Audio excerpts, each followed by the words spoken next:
At this intersection during ongoing construction in the median, we need to turn this flashing yellow arrow into a protected left turn. So we're going to remove the flashing yellow arrow and the sign that says yield on flashing yellow arrow. But we're going to remove everything, all the functionality of this flashing yellow arrow inside the cabinet. Welcome to the fascinating world of traffic signals.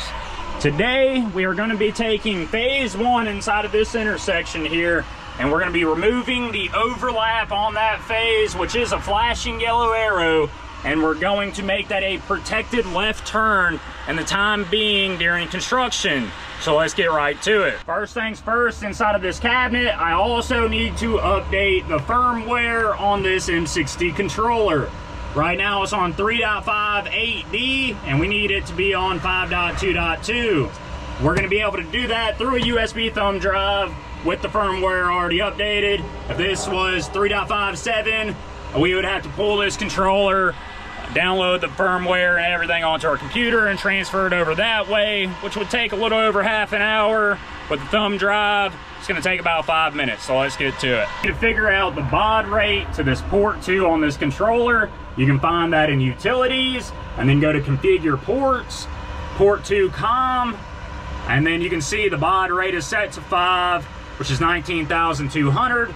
Now, in my laptop here, I'm going to do the same thing. I'm going to change the baud rate of this port here to match the same baud rate as this controller, so they can have proper communication, and we can pull all the data off of this controller onto our laptop, and then have it all saved, update the firmware, which will default this entire controller. So I have the intersection set up on tactics, I've configured it, so these will communicate between each other, between the laptop and the controller. So we can hit OK on that, we can close out of this screen. Right here, we're at St. 49 in St. Charles. It's the one I have set up for it. And you go into the database menu, right click on all data here, and we're gonna upload and save. And then that's gonna pull all the data off of this controller and save it to the laptop. So let's do that real quick. Successfully transferred all the data from this controller onto this laptop here. Now we need to update this firmware.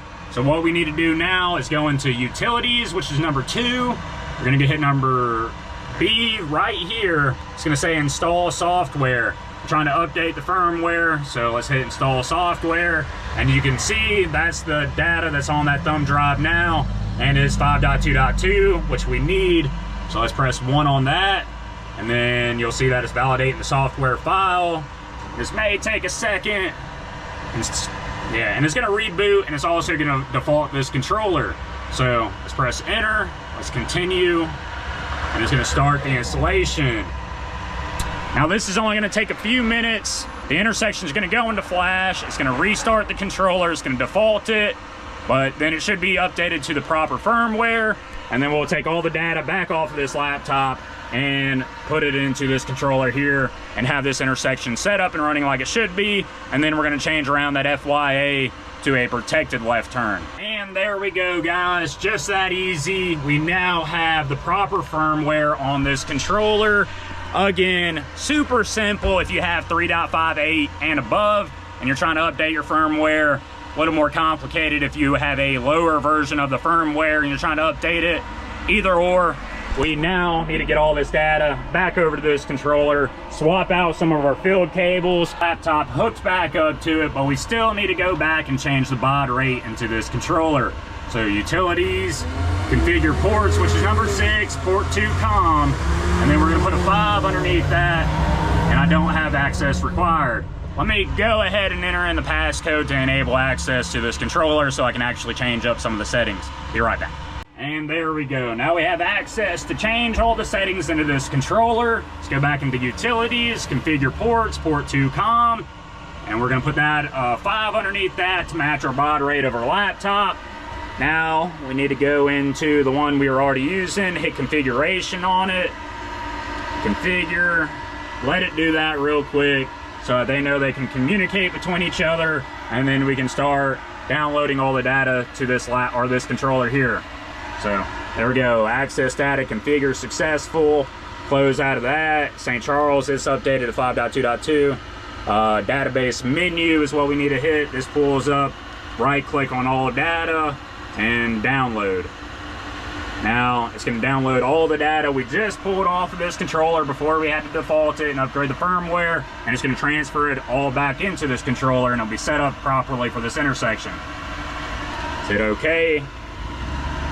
And now this is going to take several minutes to transfer all that data, so I'll let it do that while I change around these field cables real quick.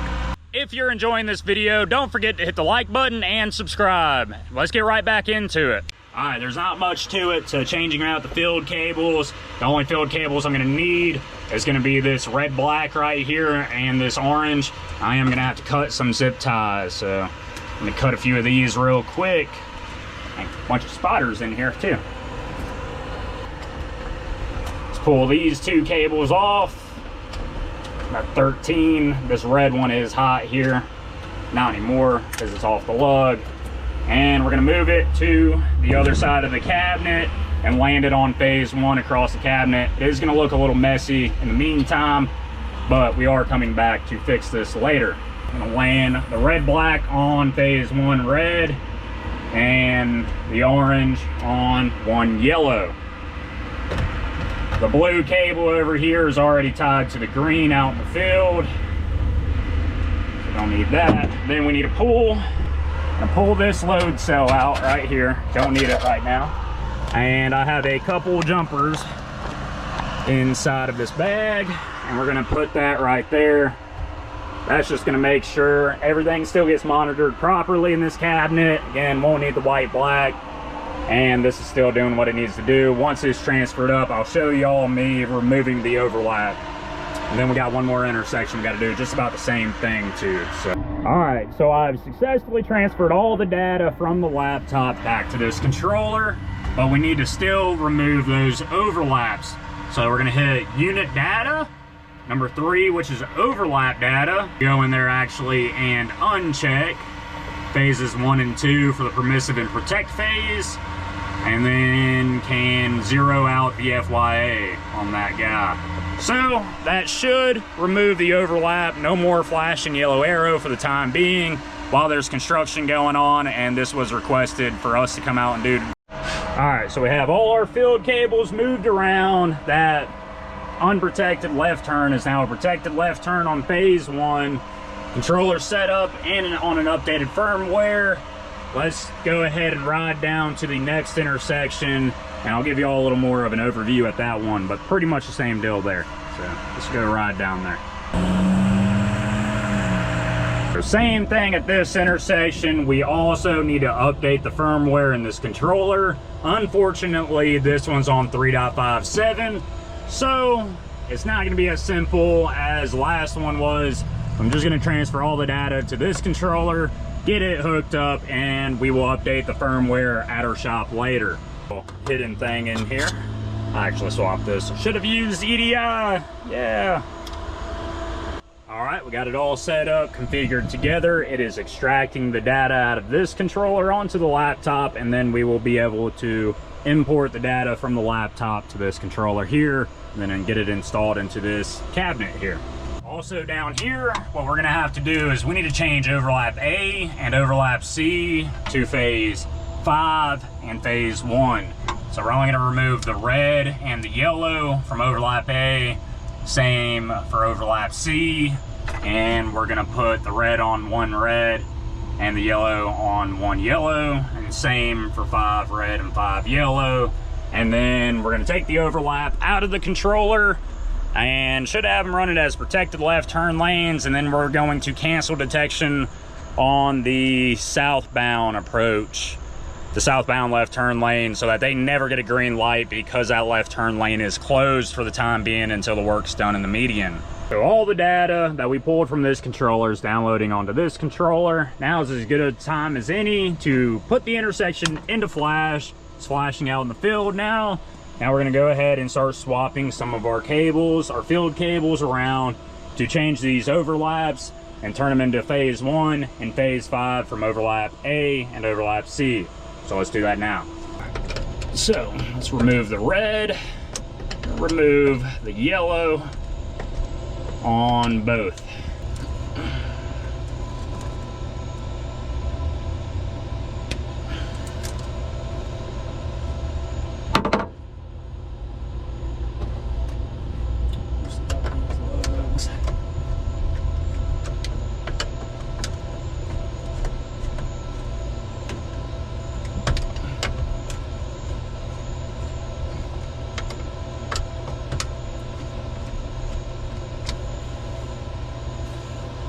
let's go ahead and pull these two out, see if we can't get them to stretch across the cabinet and get them to land on phase 1 over there. So pull them around. Looks like we're gonna have enough slack.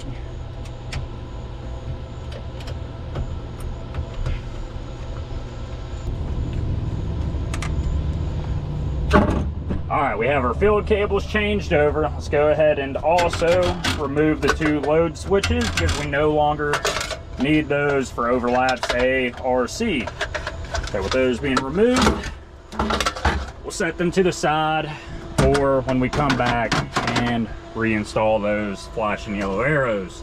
All right, so we also have to set up this conflict monitor MMU to the proper channels to monitor. So we need to get a menu. First things first, we need to go to set view and config, all the way down to the flashing yellow arrow setup right here. Keep it on mode B, but we're going to change channels 1 through 13 to off and channels 5 through 15 to off. Now we can set X out of that one. And now we can go to our setup wizard.